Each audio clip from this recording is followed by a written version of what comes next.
Hi, everyone. My name is Himang. I am the Managing Director for Council One Immigration Services NZ. And as you may have read in the description of this video or the post that was shared on social media yesterday, I was working with MBIE up until 2021, up until July 2021, and have recently obtained my immigration advisor license from the Immigration Advisor Authority. Um, Ever since the announcement, of course, on the 30th of September by the Immigration Minister about the new resident visa category, I feel there's been so much information going on around about the category. And after being forced by my digital team, I decided to create a video myself as well. My aim in creating this video has been to make sure that I try and provide all the information that we know about this category so far. So it's going to be a bit of a long video, but if you are one of the 165,000 people who will qualify for resident visa, I think you must watch this video to the end. Without further ado, I guess let's get started. So, one sec. Here we go. Right. So to give you guys a bit of an overview before we dive into the information as to what we'll be discussing today, I'll cover off what my understanding is and what the government has said in terms of why they've introduced this visa category. What's the eligibility criteria for applicants to qualify for this one-off resident visa 2021, and the application process, and some frequently asked questions that I have been asked by my clients and I have seen on social media and over the last 1 week. Right. So firstly, why has the government introduced this category? The government has claimed that one of the biggest reasons why they've taken such a huge step, which I have to say is a bit of a once in a lifetime move. I've never seen anything similar done by Immigration New Zealand in my time with them. I mean, in my time with MBIE or in general. But I think that's what happens when the world is going through a pandemic. But yeah, the government claims that they are doing this because they want to recognize the contributions migrants have made in New Zealand and the role that they've played as part of the team of 5 million. I believe it would also provide some certainty to employers and potentially help out with the labor shortages that New Zealand has been experiencing ever since the border closures. I believe the other good thing about this is, of course, long-term migrants who have been in New Zealand for quite some time but have not been able to qualify for resident visa because of the skilled migrant category EOI suspension. I think this, of course, brings a lot of certainty for them. So, who is eligible for this visa? Select work visa holders, will cover off what work visas, which eligible work visas are covered in this policy later on, but select work visa holders who were in New Zealand on 29th of September will be eligible for these visas. You should either be on one of the eligible work visas or a critical purpose visitor visa, which also has a couple of other conditions that go with it.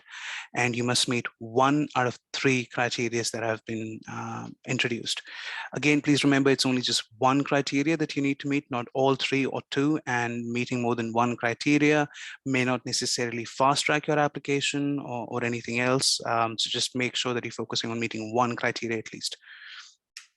And before we dive into anything else, I think I would like to kind of discuss the significance of the date, 29th September 2021. There are a lot of people who would not have met these requirements that we will discuss further in the video on the 29th itself, but the category, the way it has been worded in the announcement, you must have met the requirements on the 29th of September, and you must have been in New Zealand on the 29th of September. For example, if you want to qualify or if you want to try to apply for residence under the $27 per hour pay rate, the median wage in New Zealand, then you need to make sure that then you would only qualify for this visa if you were already earning $27 an hour on the 29th of September. Otherwise, if you let's say get a pay rise later on, up until let's say Feb or March, or before the applications for phase 2 in March come through, you will not still be eligible, unfortunately. So, that's the significance of 29th of September. This is the list of eligible visas. Feel free to take a screenshot of this as we go by. So your common work visas, like the post-study work visas, essential skills work visas, one of the two biggest work visa categories in New Zealand, or should I say the most popular work visa categories in New Zealand have been included, which should be a good news for a majority of temporary visa holders, not all of them, of course.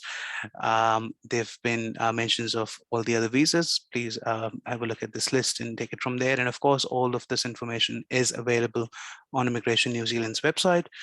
As mentioned on the on the uh, on the document right now, for the Section 61 requests, the one thing that you need to ensure is, so let's say an example, if you on the 29th of September 2021, you were on a Section 61 request work visa. And let's say as an example, that visa was issued on 15th of March 2021. As long as you held one of these other work visas that's on the list within the last 6 months from that 15th of March date in this example, you will qualify for resident visa under this category. For critical purpose visitor visa holders as well, who would have qualified for border exemptions, border exception, sorry, could also apply for this category as long as they are in long-term roles in either critical health workers or other critical workers category. This, I'll just kind of pause my, minimize my video just so you can have a list on the work visa statistics. I mean, I've seen a lot of people asking for information on social media about the numbers on the work visa statistics that we have, and then I just decided to get some data from the INZ's website, and I've put it up there. Again, feel free to pause it to kind of review it or take a screenshot if you want this document later on. A couple of things that I think you might find interesting. So since 2018-2019 financial year, Immigration New Zealand has approved a total of 618,284 work visas across all visa categories. So that includes your partnership visas and everything else. And out of that, all the eligible work visas that we were reviewing on the list before here have been, they've issued a total of 254,990 eligible visas. Again, please remember that this data was obtained from INZ's website, and I believe that they updated it on 3rd of September, as mentioned on the document itself as well. Now, eligibility criteria. So again, as I've mentioned before, you need to meet one of these three criteria, and we'll discuss this as we go by. I'll discuss each one of them in detail. The first one, of course, probably the easiest criteria for individuals to meet, because there's really not much many documents required for this one, apart from your generic health and character requirements, if there's any issues there, of course. It's time spent in New Zealand, which we'll cover off later on, and your employment paid at or above median wage at $27 an hour, and employment in a scarce role. The scarce list that immigration has created is actually have recently been created. I've never come across this term or this list before, and they've specifically created it for this category, which is a combination of the standard long-term skill shortage list and some other occupations that I believe are currently in shortage in New Zealand, which of course has been fueled by the closure of New Zealand borders. Right. Criteria number 1, time spent in New Zealand. So if you were in New Zealand on or before, so which means you've arrived in New Zealand on or before 29th of September 2018, and you have spent a total of 821 days in New Zealand between 29th September 2018 and 2021, you will qualify for, you will meet this requirement. I do know that there's been some confusion about if you meet the number of days requirement, then would you still have to be in New Zealand on the 29th of September 2018? That is correct. It's and you don't have to meet one of these two requirements, you have to meet both to qualify.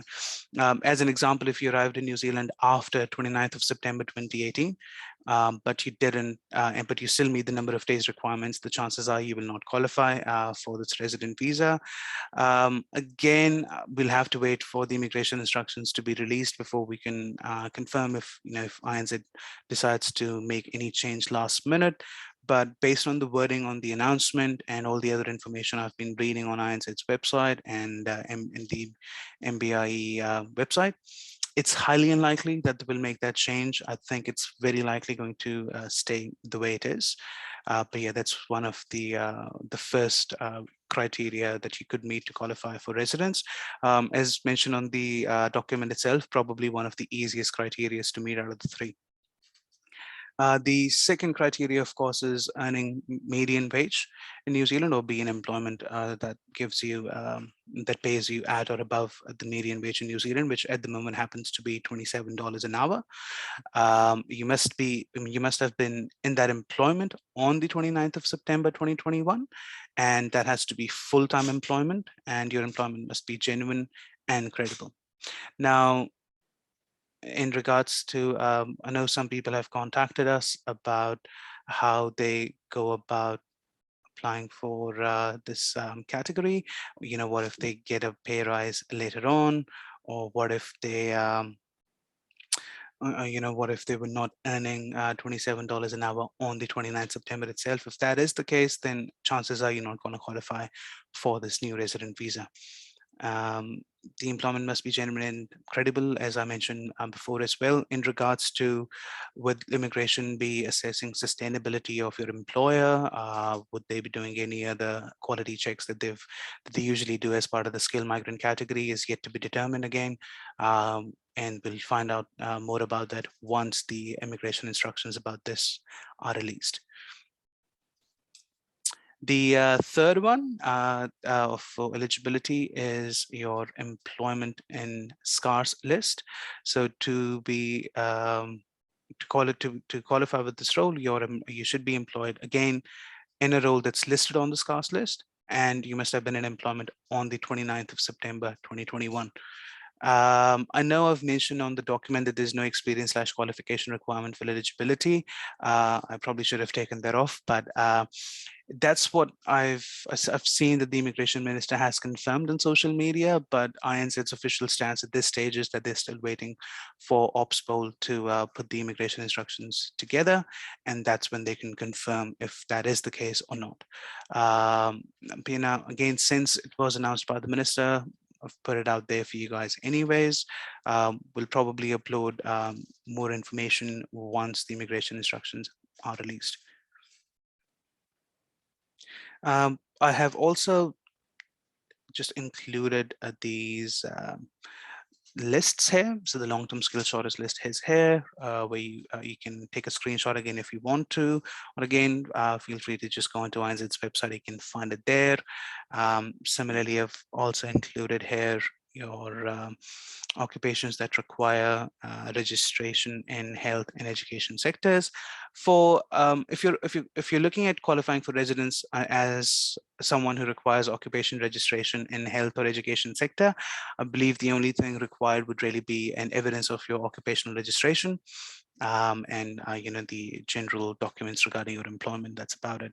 The whole thing around the experience and qualification bit, I think that really more applies to the long occupations that are listed on long-term skill shortage list, because historically anything to do with long-term skill shortage list, you must meet the requirements word for word. But we'll see what the stance INZ decides to take this time around. You can also, there's also the another personal care is in other critical health worker roles that could also help you qualify for this resident visa. and there's a list of primary sectors. Again, feel free to either take screenshots or just get the information from horse's mouth by going onto INZ's website. I just got included that thinking it might just be easier for you guys if you go by. So that's the list of roles in primary sector that happen to be in shortage in New Zealand right now. It's quite a big list. So it's, it's this page and it's this page as well, of course, that covers the roles in primary sector industries. A lot of these occupations that are listed, I wouldn't say a lot, but quite a few of them would not have qualified for resident visa under the skilled migrant category. So I do think that it's a really good news for a lot of our work visa holders in New Zealand who are in these occupations. Right. Now moving, so that was the bit around eligibility. Now we'll just talk a bit more around the application process. So there are two phases, one being on 1st of December 2021. Oh, sorry, my bad. Jumped the gun there. So you can apply for resident visa between 1st of December 2021 and 31st of July 2021. There'll be two phases, as mentioned on the document as well. Phase one is for people who already have pre-existing SMC or skilled migrant category or residence from work resident visa applications in process. Again, remember this, we're talking about the actual resident visa applications, not the expression of interests. The only expression of interest that will qualify would be the ones who include a dependent child aged 17 or above. And that again has to be as of only 29th of September. As an example, if your child was 16 on 29th of September 2021 and turned 17 on, let's say today, then your application will go into the March phase, not the December phase. If anyone tells you that the EO, if you've gotten any other EOI in place, that's not correct. That's immigration has been very specific on this. And then phase two, of course, in which that's in March, is for everybody else. INZ at the moment has promised to process these applications in around 12 months, which I guess we'll have to wait and see how that happens. I've got a couple of thoughts on that I'll cover off in the frequently asked questions sections later down the line, later in the video. But that's all the information we have around the application process. I believe the application would be online. I think, yeah, that has been confirmed by INZ, that these applications would be submitted online. Right. One thing that I can confirm that, me and I'm sure, a lot of other people have been asked about these as well, is these are four things that we can confirm at this point of time. So the minister has confirmed that there'll be no English language requirements for this category. There'll be no age requirements for this category, and your general character requirements apply. So again, bear in mind that character requirements versus providing a police certificate are two separate things. Character requirements, we just refer to, someone having a good character, not having convictions, things like that.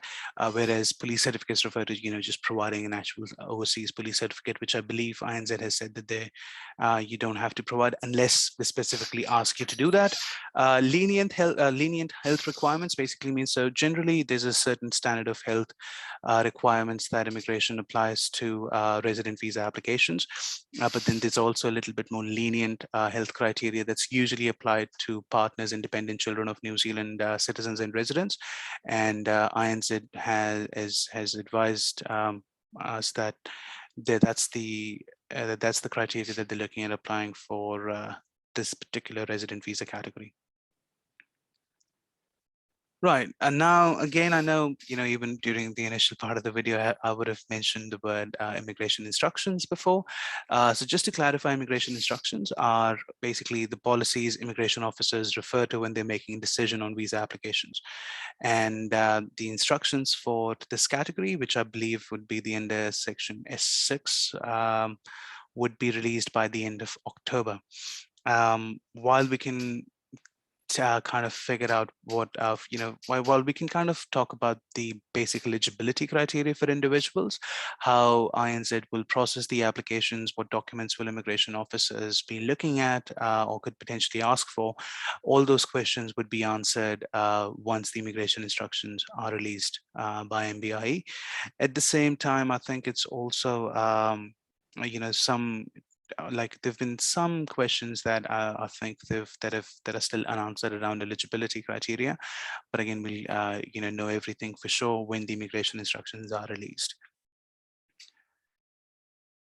Right. That was pretty much all the information I had around, all the information about eligibility criteria, the assessment process, and then I thought I'd include some of the frequently asked questions here, and I'll just cover them off one by one, and we'll take it from there. So first of all, will the government change policy to allow students to qualify for this visa? So I know that there've been a lot of posts and a lot of unhappy temporary visa holders, not just students, also, other work visa holders who have not been included on the list. Do I think that the government's likely going to include them? I don't necessarily think so. Again, this is just based on my experience. I do know that there are a lot of change.org petitions going online, and a lot of people are raising their concerns and voices to the government to see if they can include students and other temporary work visa holders who were not included in the list. Just based on history, when INZ has made changes to instructions, the actual instructions don't really change that much from the intended policy. So like, in my opinion, I don't really think that students or other temporary work visa holders would potentially be included. But again, we're living in a different time during COVID-19. So if there's enough political pressure on the government, who knows, they may or may not necessarily change it. Um, so this next question is, I qualify for the March phase. When can I submit my application? There's still a bit of conjecture in the market about when can someone who is eligible for their visa in March be able to lodge their visa application. Immigration has clarified that the phase 2 would begin in March, but when can when can you actually submit the application? Based on what I know so far, it's likely that people will not be able to pre-lodge their applications, so to speak, and that they would only really be able to apply for their visas in March. The other question that I've been asked quite a few times is, I qualify for the March phase, but my visa expires earlier than March. What are my options? And I think post-study work visa holders are probably the ones who are thinking about the most. Now, I did hear that the minister used the word rollover, or that the post-study work visas or other work visas would roll over. I have no idea what that means. So I guess we'll have to wait for the instructions for this one again to see if they're going to are they going to issue visa extensions for these work visa holders? Are they going to create a new visa application, or would they just let individuals follow the streamlined essential skills work visa process that has been currently going on? I think that, so we'll just have to see what happens there, but I'm sure there would be something because immigration would definitely take that into consideration, that there would be a few people whose visa would expire before March, or for that matter, during that 12 months processing as well. You could have a visa expiring in July, and if it takes longer than that for INZ to assess your application, I'm sure they would figure one thing or the other out for you, for such individuals. If nothing else, and you are still employed full time, then and you are in that role and you just need to extend your visa, the streamlined essential skills work visa requirements are relatively simple. So that could be your go-to option in case nothing else works out, or government doesn't actually allow any special category for extensions or rollovers, so to speak. Will INZ be able to process these applications within 12 months based on the delays in the SMC space? Well, that is surely an interesting question, because even when I read when the policy was first introduced, that INZ is claiming to assess these applications in 12 months, would they actually be able to do that or not? Given the fact that it's such a big announcement, and everyone from the immigration minister to every immigration officer knows that it's a bit of a once in a lifetime thing for INZ, and for migrants, of course, as well. I do think that the entire department will be backing they will be backing this with all of their resources. So I would still, I think I'm still quite optimistic that INZ will be able to process most, if not all, applications within 12 months. You guys may have seen an announcement that, well, not an announcement, but there was some information released by INZ today about some changes to the online application platform. So, drawing from my experience working for MBIE here, but so INZ has been working with Microsoft to create a new application processing platform on which the ADEPT, the Employer Accreditation Program, is to be introduced later next year. And I think there could potentially be a chance that INZ decides to use the same platform for these resident visa applications as well. The good thing about the platform is it has some automated functions, so it actually really drops down the time that it will take for INZ to assess visa applications because of some of the automated functions that the system allows. So if INZ is able to pull off putting the system together for this March intake, again, as you can imagine, this is a huge number of applications, and INZ will need to make sure that the entire system is well equipped to be able to deal with such a load of applications. So if they're able to do that and introduce that in March, I think they'll be great, because I think most of the applicants will actually be qualifying. Of the 160,000 odd people, so most people would be lodging their applications in, or will be included in phase 2, because phase 1 you're looking at the 10,000 odd SMC applications in process, and only the individuals who decide to apply for these visas, those, and the EOIs with children aged 17 or above. I'm presuming that there'll probably only be a couple of hundred of EOIs, if that, in the queue, that would meet that requirement. So I'm inclined to say that probably maybe over 80% of the applications are likely going to qualify for in March. I don't think INZ will be able to pull off the new platform for the December phase, but if they are able to do that in March, then I think for sure then we are probably looking at a quick turnaround on this new category. So next question is, do I have to continue my employment until I obtain my resident visa under this new category? Based on the announcement so far, it looks like that's not the case. As long as you met the requirements on 29th of September, 2021, and you do meet those requirements, you could potentially leave that employment. I think this was also covered off by the minister during one of his sessions with the media.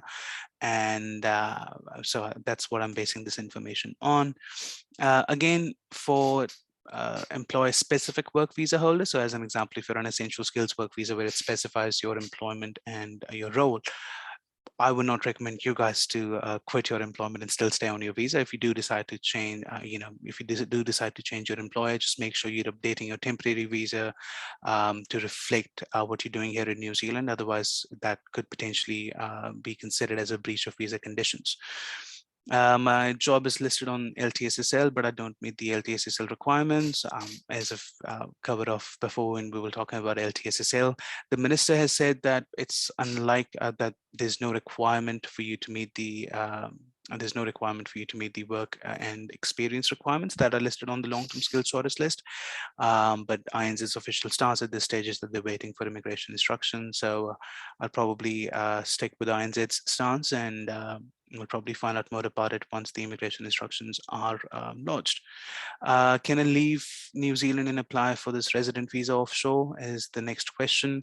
I know a lot of migrants have been separated from their families ever since the borders were closed, and not a lot of people have been able to qualify. Well, their families have not been able to qualify for border exceptions, and individuals have not been able to go back to their home countries and come back to New Zealand again. Now, and based on what INZ has clarified so far, if you do leave, you can't leave New Zealand. You have to be in New Zealand when you apply for this resident visa. Can you leave New Zealand after submitting the application is yet to be seen.